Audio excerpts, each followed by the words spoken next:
안녕하십니까, 이진우입니다. 작년에 있었던 화물연대 총파업 혹시 기억하십니까? 그 당시에 핵심 쟁점이었던 게 이른바 화물운전사의 최저임금 비슷한 안전운임제였는데요. 정부가 이 안전운임제를 폐지하고 대신 운송사업자에게만 운임을 강제하는 표준운임제라는 제도를 도입하기로 했습니다. 뭐가 어떻게 달라지는 건지, 혹시 여전히 남아있는 쟁점은 어떤 것인지 좀 짚어보겠습니다. 대우건설이 아파트 시공권을 포기하는 이례적인 일이 벌어졌습니다. 최근에 부동산 시장 상황을 감안할 때 초기 투입 비용을 포기하더라도 하루빨리 사업을 접는 게 낫다고 판단을 한 건데, 미분양을 우려해서 분양 시점을 늦추는 사례는 종종 있었지만 건설회사가 시공권 자체를 포기하는 게 상당히 이례적인 일이어서 화제가 되고 있기도 합니다. 이 소식도 살펴보겠고요. 최근에 나온 미국의 고용보고서 때문에 달러 값이 다시 오르고 있다는 소식도 함께 들여다보죠. 자, 2월 7일 화요일 손에 잡히는 경제 바로 시작합니다. 경제 뉴스를 알차게 정리해드리는 시간. 오늘도 MBC 양효걸 기자, 손에 잡히는 경제 박세훈 작가, 그리고 한국경제신문의 나수지 기자, 세 분과 함께합니다. 어서 오세요. 네, 안녕하세요. 자, 화물연대 파업과 관련한 그 화물 운임제 변화가 좀 있는 것 같은데, 양효걸 기자님, 지난해 말에 화물연대 파업이 있었는데 이때 쟁점이 됐던 게 안전운임제 계속 고수하자. 네, 맞습니다. 안전운임제가 최소한 이 정도는 운임을 꼭 줘라. 네. 이제 그 운임 주는 분 입장에서는 좀 비싼데 하는 느낌이고, 네. 이 정도는 받아야 졸음운전 이런 거 안 하고 하지라고 네. 하는 게 이제 운전하시는 분들 입장이었고. 맞습니다. 근데 정부가 이걸 대체하는 새로운 제도를 만들겠다는 거죠. 네, 이 지난해 화물연대 파업, 이 안전운임제가 쟁점이었고 2020년부터 3년간 시행이 됐었습니다. 예. 근데 별도의 연장이 없으면 뭐 해가 지듯이 자연스럽게 사라지는 일몰제로 돼 있었거든요. 예. 근데 화물연대는 안전운임제 일몰제 하더라도 계속 연장해야 된다. 오히려 시멘트 컨테이너 부문 말고 다른 화물차에도 확대해야 된다, 이렇게 주장을 했었고요. 예. 근데 정부와 협상이 잘 되지 않았죠. 결국은 안전운임제는 폐지가 됐습니다.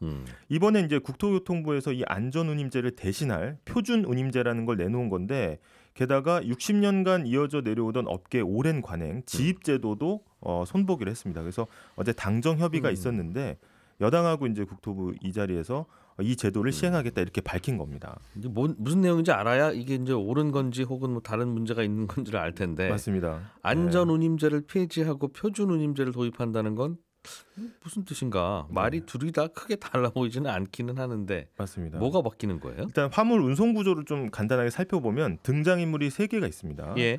화주가 있고요, 운송사가 있고 화물 노동자가 이렇게 있는데, 예. 물건을 어디론가 보내고 싶은 사람이 있겠죠. 손님. 바로, 예. 그게 바로 화주입니다. 물건 주인. 네, 물건 주인, 화물 주인. 예. 이 화주가 운송사에 이것 좀 옮겨주세요 하고 요청을 하고요. 예. 화물을 옮기는 일감을 일단 주는 거죠. 예. 그러면 운송사에서 화물차 노동자한테 운송 기사분한테 일감을 배분을 합니다. 예. 그러면 처음에 화주가 운송사에 일감 넘길 때 주는 돈이 있고, 그다음에 운송사가 화물 노동자에게 주는 돈이 있겠죠. 관광버스 대절로 비유를 하면 관광버스 대절할 때 쓰는 비용이 있고, 맞습니다. 버스 회사가 기사님한테 직접 지불하는 뭐 일당이 있을 거고. 맞습니다. 예. 이 운임을 정한 뒤에 어기면 처벌을 하느냐 안 하느냐 강제성 부분이 안전운임제와 표준운임제의 큰 차이가 되겠습니다. 일단 안전운임제는 이 과정상의 두 운임 모두 안 지키면 처벌을 받았었는데, 표준운임제는 이 첫 번째 단계죠. 화주가 운송사에게 주는 요금은 처벌 규정이 사라집니다. 지금까지는 뭐 두 트럭 저쪽으로 보내주세요 할 때는 네.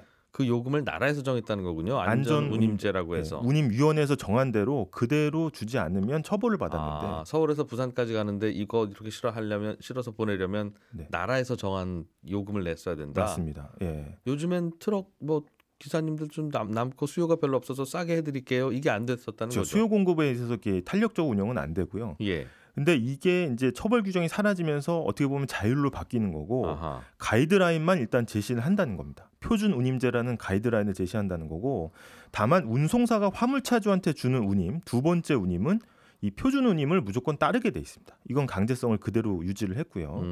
그러면 안전 운임하고 표준 운임은 뭐가 다르냐, 이렇게 얘기했을 때 모두 운임위원회에서 결정을 하긴 하는데, 기존의 안전 운임은 아까도 말씀하신 것처럼 이 정도는 좀 받아야 안전 운전을 한다라는 어떻게 보면 설문조사라든지 아니면 협상을 통해서 각종 비용을 계산해서 이제 결정을 했었거든요. 근데 표준운임은 아예 이런 자료 말고 회계나 세무 전문가들이 원가를 산출하겠다 이런 내용이고요.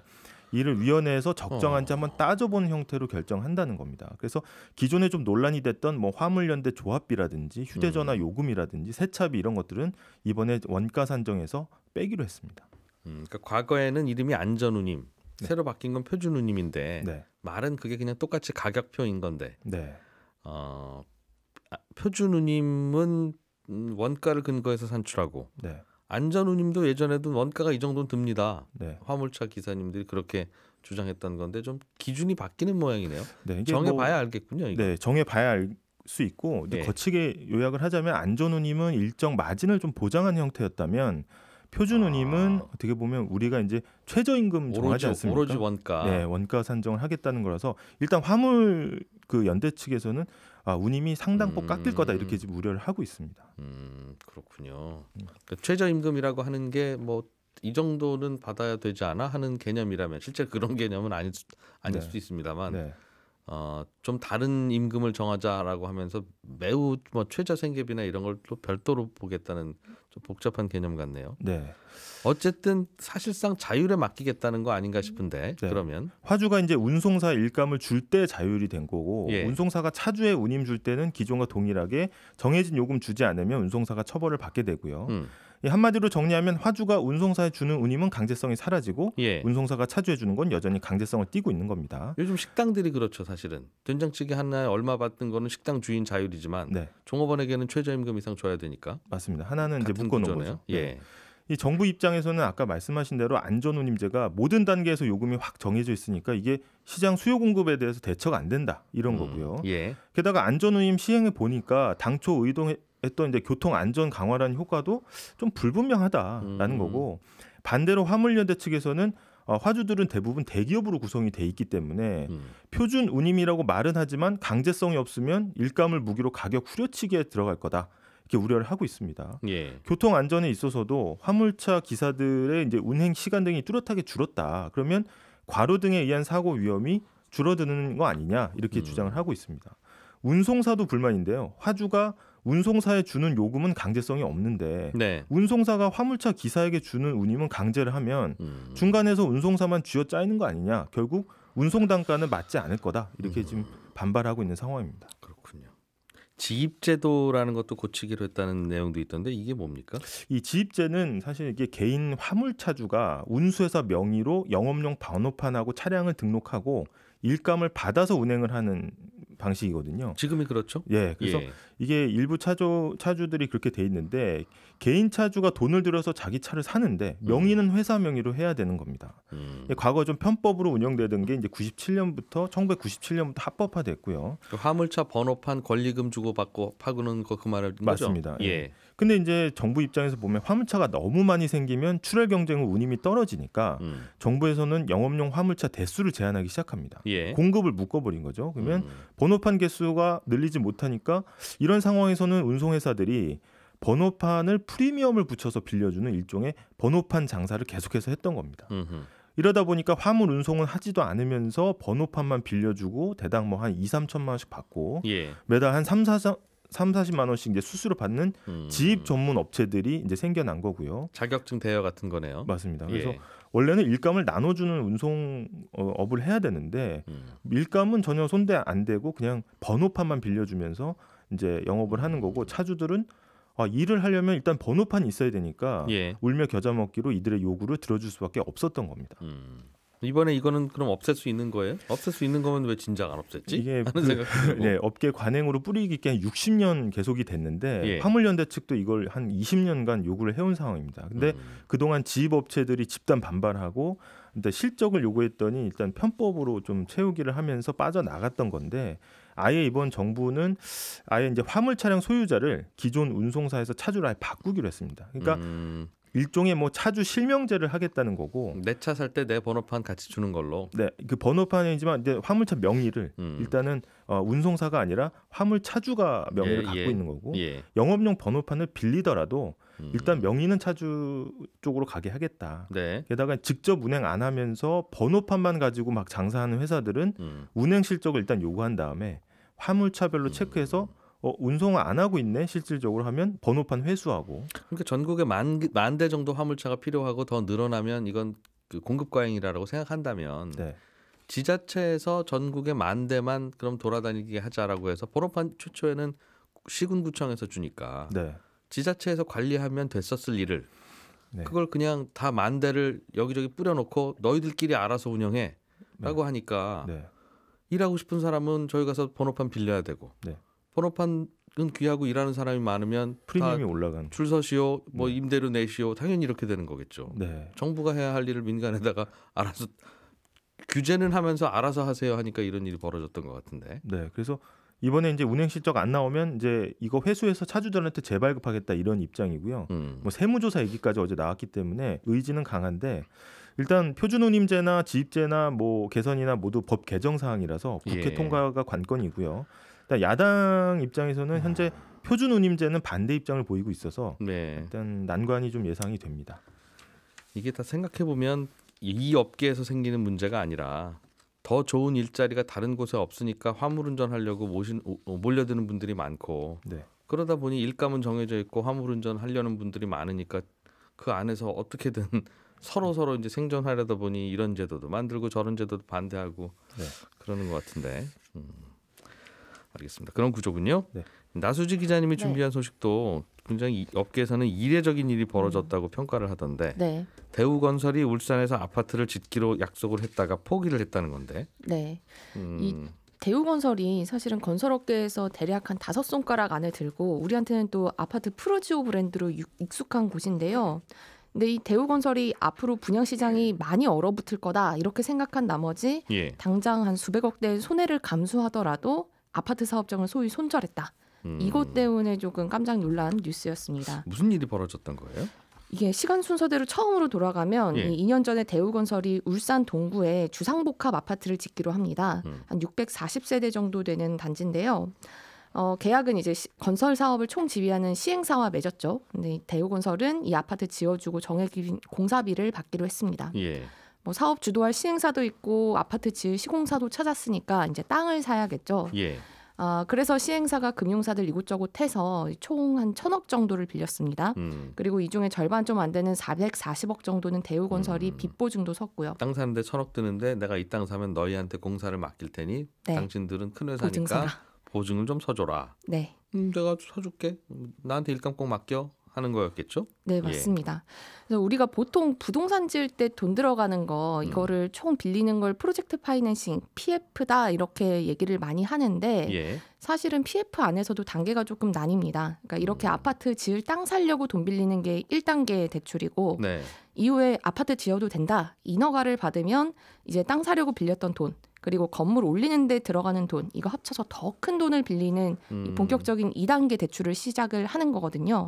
그리고 이 2단계를 우리가 보통은 그냥 PF 대출이다 이렇게 부르는데 2단계에서 돈이 잘 빌려지면 1단계에서 땅 살 때 돈 빌려줬던 사람들 돈 갚아주고 그리고 2단계 돈 빌려줬던 사람들 시행사, 건설사 이렇게 손잡고 아파트 완공을 위해서 떠나는 거죠. 근데 2단계 돈 빌려주는 사람들 입장에서 가장 걱정되는 게 건설사가 아파트 짓다가 중간에 사정이 어려워져서 짓다가 마는 겁니다. 그래서 건설사한테 약속을 책임 준공이라고 해서 받는데요. 초기에 분양이 다 되면 이제 사기로 분양 받기로 한 분들이 분양 계약금과 중도금 내니까 그걸로 공사비 하면 되는데 아예 분양이 안 되고 다 짓고 나면 아파트 경기 풀려서 좀 팔리겠죠 하는 생각으로 짓고 있는 아파트였군요. 네, 맞습니다. 그래서 건설사한테 이제 책임 준공이라는 약속을 받아서 어떻게든 건설사가 책임지고 정해진 기간 안에 짓겠다 이렇게 약속을 해야 되는데 대우건설은 여기서 아직 짓지는 않았고요. 지금 사업장은 1단계는 끝났고 이제 본격적인 2단계 큰 돈을 빌려야 되는 이 시점을 앞에 두고 대우건설이 우리는 책임 준공 약속을 못 하겠습니다. 그러니까 한마디로 이 사업에서 발 빼겠다 이렇게 한 상황인 겁니다. 그럼 440억은 땅값으로 살 때 대우건설이 빚 보증을 섰는데 네. 그거는 우리가 물어주겠다. 보증 잘못 선 죄로. 네, 맞습니다. 그런데 아파트 짓는 공사비도 우리가 들여서 짓다가 결국은 이 아파트 그냥 유령 아파트가 될 것 같은데 어딘지는 정확히 몰라서 제가 표현을 쉽게 하느라고 그렇게 하긴 합니다만 그럼 공사비도 떼일 것 같다. 우리 대우건설이 보기엔. 네, 맞습니다. 그러니까 거칠게 요약하면 이 아파트 지어도 결국 공사비 못 받을 것 같다. 예. 그러니까 건설사는 사실 미분양 나든 말든 건설비는 똑같이 받긴 하지만 예. 시행사 아파트가 안 팔리면 타격을 입으니까 여기서 공사비를 못 받을 수도 있잖아요. 그러니까 그냥 아파트를 안 짓겠다라고 한 겁니다. 그러니까 대우건설 입장에서 보면 사실 계약했을 때보다는 공사비도 많이 올랐을 거거든요. 그렇겠죠. 요 몇 년간. 예. 네. 그런데 거기다가 아파트가 완공되는 1, 2년 뒤에도 분양시장은 안 좋을 것 같고 또 2단계 본격적인 대출하려고 하니까 그새 금리가 많이 올라서 예. 이거 아무래도 시행사가 돈 남기기는 어렵겠다 이렇게 판단을 한 거죠. 그리고 또 앞서서 대우건설이 땅 살 때 그 440억 보증했던 거 예. 이것도 대우건설 돈으로 이미 다 갚았습니다. 아하. 그냥 근데 이 사실 440억이 대우건설 입장에서 돌려받을 돈이 굉장히 낮거든요. 왜냐하면 네, 예. 이 사업장이 부도 내면 빚잔치 다 하고 마지막에나 받을 수 있는 거여서 한마디로 대우건설은 이거 지금 400억 넘게 손해 봐도 안 하는 게 이익이다 이렇게 판단한 겁니다. 겉으로 보기에는 이런 사업을 할 때 제일 우리가 하겠습니다라고 하는 시행사라고 하는 회사가 따로 있고 네. 대우건설 같은 건설회사는 그 시행사한테 일감을 받아서 아파트 지어주고 아파트 지어준 값을 받고 떨어지는 건데 네. 그 뭐 아파트 팔아서야 얼마나 남든 그건 건설회사가 고민할 게 아니고 그럴 거라면 기왕 아파트 짓기로 한 거 짓고 돈 받으면 되는데 모든 아파트 현장이 그렇지만 이 시행사라고 하는 게 그냥 간판만 있고 사무실만 하나 있는 껍데기 회사인 경우들이 많으니 네.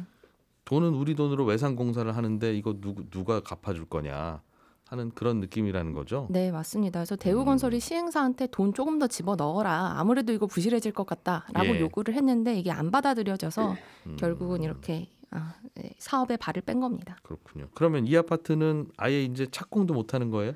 네, 그렇게 될 가능성이 높습니다. 일단은 그 땅 사려고 돈 빌려줬던 사람들이 3개월은 더 지켜보겠다라고 했는데 대우건설이 발뺀 곳이어서 다른 건설사가 3개월 안에 나서서 짓겠다고 할 가능성은 상당히 낮거든요. 예. 그래서 결국 뭐 땅 팔고 시행사 낸 돈 다 합쳐서 빚잔치 하고 이 과정에서 빌려준 돈 못 받는 곳들이 나올 수 있는 그런 상황입니다.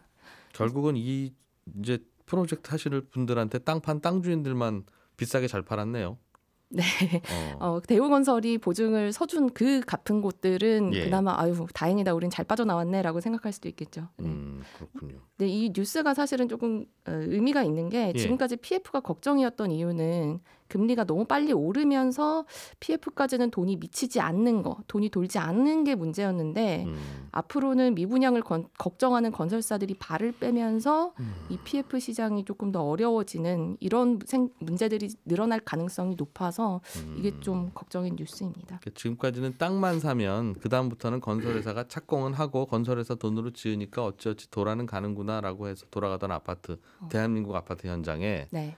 이렇게 분양 가능성이 없는 곳에는 돈 빌려줬다가는 뒤에 우리가 대우건설이에요. 뭐든 아무리 유명한 건설회사 있다고 해도 저 친구들도 그냥 포기하고 떨어져 나가면 내 돈 누가 돌려주냐 네. 하는 걱정들을 돈 주인들이 하기 시작하겠네요. 네, 이제는 그렇게 될 것 같은 건설사가 진짜 미분양이 날 것 같아서 걱정을 하면서 생기는 일들이 이제 벌어질 것 같습니다. 자, 박 작가님, 네. 환율, 달러 원 환율이 한동안 안정되고 있어서 우리나라는 수출도 잘 안 된다는데 다행히 환율은 안정되고 있네. 걱정이긴 한데 다행입니다 하는 생각을 하고 있었는데 슬슬 빠르게 오르는 모양이에요. 어제 달러원 환율이 전날보다 20원 넘게 급등해서요. 와, 하루에? 네, 1,250원을 다시 넘어서 마감을 했는데 이렇게 오른 건 최근에 나온 미국의 1월 고용 보고서 때문이라고 해석을 합니다. 고용 시장이 생각보다 너무 뜨겁다라는 게 보고서의 결론인데요. 네. 어느 정도로 뜨겁냐면 1월에 시장 전망으로는 대략 한 18만 개 정도 일자리가 새로 생길 걸로 봤었거든요. 근데 전망치보다 거의 3배 가까운 51만 개 일자리가 생긴 걸로 나왔습니다. 예. 근데 작년 12월 증가폭이 26만 개였으니까 1월에 2배 넘게 증가한 거고요. 그러면서 동시에 또 실업률은 3.4%가 나왔어요. 전달에 3.5%가 나왔는데 그것보다 더 낮게 나온 겁니다. 예. 근데 이 실업률 3.4%는요. 지난 50여 년 만에 미국에서 가장 낮은 실업률이고요. 이 정도면 뭐 거의 완전 고용 수준이다라는 평가도 나오거든요. 예. 근데 일자리가 늘었고 실업률이 낮다라는 건 그만큼 고용 시장이 뜨겁다는, 그러니까 사람을 구하는 회사들이 더 많다라는 거고 이 말은 근로자들의 임금이 올라갈 수도 있다라는 얘기거든요. 근데 임금이 오르면 그래도 물가를 자극해서 물가가 오를 수도 있는 거고요. 예. 그러니 연준이 앞으로 기준금리를 좀 더 올릴 수도 있겠구나. 금리 인하는 아직 멀었구나. 예. 이런 해석들을 하는 겁니다.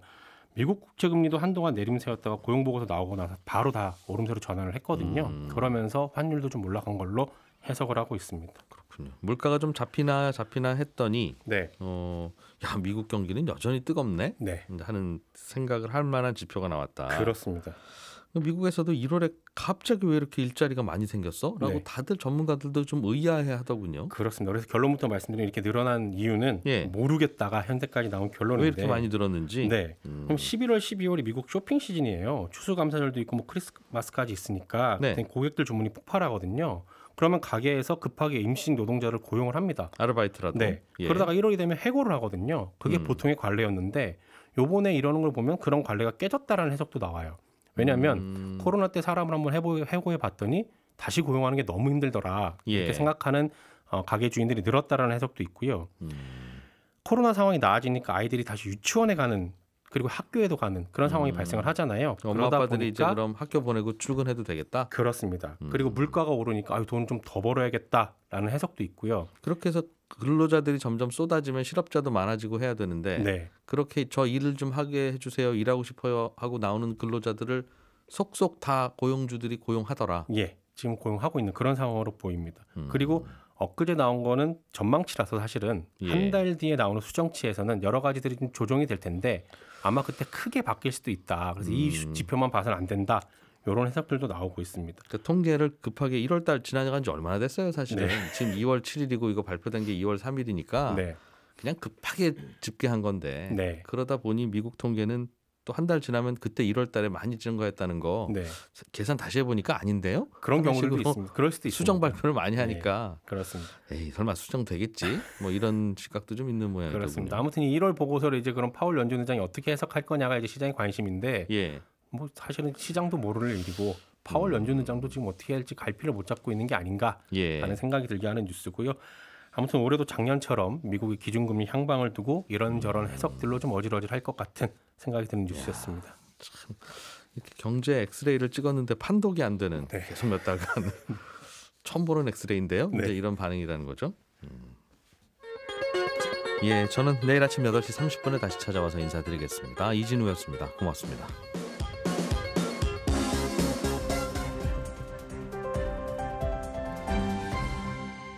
경제를 생각하는 사람들의 즐거운 습관. 이진우의 손에 잡히는 경제.